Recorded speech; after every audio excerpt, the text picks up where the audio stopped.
ಸಿಂಪಲಾಗಿ fried rice ಮಾಡೋದು ಹೆಂಗೆ ಅಂತ ತೋರಿಸ್ತಾ ಇದ್ದೀನಿ. ಅರ್ಜೆಂಟಿಗೆ ಮಾಡ್ಬೋದು. ಇದು ಬೆಳಿಗ್ಗೆ ಹೊತ್ತು ಒಂದು ಬಾಣಲೆಗೆ ಎಣ್ಣೆ ಹಾಕ್ಕೊಂಡು ಒಂದು ಸ್ವಲ್ಪ ಈರುಳ್ಳಿ ಹಾಕ್ಕೊಂಡಿದ್ದೀನಿ.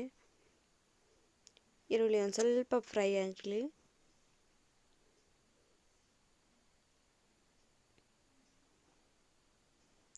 ಒಂದು ಸ್ವಲ್ಪ ಚೆನ್ನಾಗಿ ಕೆಂಪಗಾಗಲಿ.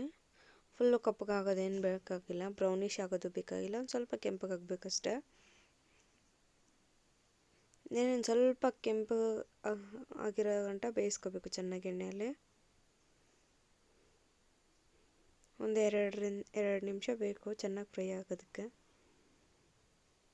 ಒಂದು ಸ್ವಲ್ಪ ಉಪ್ಪು ಸೇರಿಸ್ತಾ ಇದ್ದೀನಿ ಈರುಳ್ಳಿಗೆ, ಫ್ರೈ ಮಾಡ್ತಾ ಇರೋ ಈರುಳ್ಳಿಗೆ ಉಪ್ಪು ಹಾಕಿ ಒಂದು ಸ್ವಲ್ಪ ಮಿಕ್ಸ್ ತಿರುಗಿಸ್ಕೊಡ್ತಾ ಇದ್ದೀನಿ. ಅದಕ್ಕೆ ಸಣ್ಣ ಸಣ್ಣ ಕಟ್ ಮಾಡಿರೋ ಅಂಥ ಬೀನ್ಸ್ ಸೇರಿಸ್ತಾ ಇದ್ದೀನಿ. ಮತ್ತು ಅದರ ಜೊತೆಗೇ ಸಣ್ಣ ಸಣ್ಣದಾಗಿ ಕಟ್ ಮಾಡಿರೋ ಕ್ಯಾರೆಟನ್ನು ಸೇರಿಸ್ಕೊಳ್ತಾ ಇದ್ದೀನಿ. ಇದನ್ನು ಚೆನ್ನಾಗಿ ಹುರ್ಕೋಬೇಕು. ಕ್ಯಾರೆಟು ಮತ್ತು ಸಣ್ಣ ಸಣ್ಣದಾಗಿ ಕಟ್ ಮಾಡಿರೋಂಥ ಬೀನ್ಸನ್ನು ಎರಡನ್ನೂ ಚೆನ್ನಾಗಿ ಫ್ರೈ ಮಾಡ್ಕೋಬೇಕು. ಅದು ಚೆನ್ನಾಗಿ ಒಂದು ಸ್ವಲ್ಪ ಬೇಯಬೇಕು. ಹಸಿ ಈ ಥರ ಇದ್ದರೆ ತಿನ್ನೋದಕ್ಕಾಗಲ್ಲ. ಅದಕ್ಕೆ ಒಂದು ಸ್ವಲ್ಪ ಚೆನ್ನಾಗಿ ಎಣ್ಣೆಯಲ್ಲೇ ಚೆನ್ನಾಗಿ ಫ್ರೈ ಆಗಬೇಕು. ಇವಾಗಲೇ ಉಪ್ಪು ಎಲ್ಲ ಹಾಕಿರೋದ್ರಿಂದ ಈರುಳ್ಳಿಗೆ ಹಾಕಿರೋ ಉಪ್ಪನ್ನು ಇದ್ರ ಜೊತೆ ಸೇರಿಕೊಂಡು ಹಿಡ್ಕೊಳ್ತಾ ಇದೆ, ಏನೂ ಆಗೋಲ್ಲ. ಅದು ಎಣ್ಣೆಲಿ ಚೆನ್ನಾಗಿ ಈರುಳ್ಳಿ ಮತ್ತು ಚಿಕ್ಕ ಚಿಕ್ಕದಾಗಿ ಕಟ್ ಮಾಡಿರೋ ಬೀನ್ಸು ಕ್ಯಾರೆಟು ಚೆನ್ನಾಗಿ ಬೇಯಬೇಕು. ಒಂದು ಪ್ಲೇಟ ಏನಾದರೂ ಮುಚ್ಚಿಟ್ಟು ಒಂದು 2-3 ಸೆಕೆಂಡ್ ಚೆನ್ನಾಗಿ ಬೇಯಿಸ್ಬೋದು. ನಾನೊಂದು ಪ್ಲೇಟ್ ಮುಚ್ಚಿ ಇಟ್ಟಿದ್ದೀನಿ. ಅದೊಂದು ಸ್ವಲ್ಪ ಬೇಯಲಿ. ಚೆನ್ನಾಗಿ ಬೆಂದು ಒಂದು ಸ್ವಲ್ಪ ಎಣ್ಣೆ ಎಲ್ಲ ಸೈಡಲ್ಲಿ ಬಿಟ್ಟೈತೆ.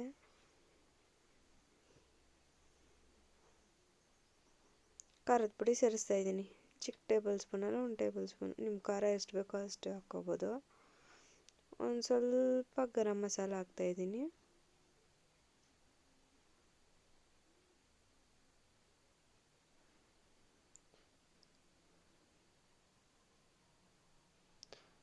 ಒಂದು ಸ್ವಲ್ಪ ಧನಿಯಾ ಪೌಡ್ರು ಇದ್ರೆ ಒಂದು ಸ್ವಲ್ಪ ಚಿಕನ್ ಮಸಾಲನ್ನು ಸೇರಿಸ್ಕೋಬೋದು.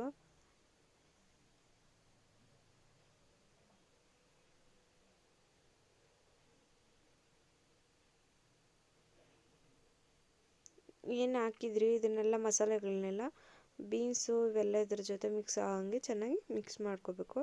ಅದೊಂದು ಸ್ವಲ್ಪ ಚೆನ್ನಾಗಿ ಫ್ರೈ ಆಗಬೇಕು. ಇದೆಲ್ಲ ಎಣ್ಣೆ ಬಿಟ್ಟೈತೆ.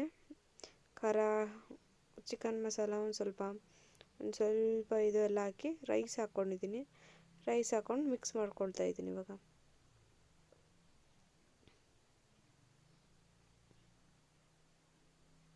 ಬೇಯಿಸಿ ಇಟ್ಕೊಂಡ್ರೆ ಅನ್ನ ಹಾಕೊಂಡು ಚೆನ್ನಾಗಿ ಮಿಕ್ಸ್ ಮಾಡಿದ್ರೆ ಇನ್ನೇನು ಸಿಂಪಲ್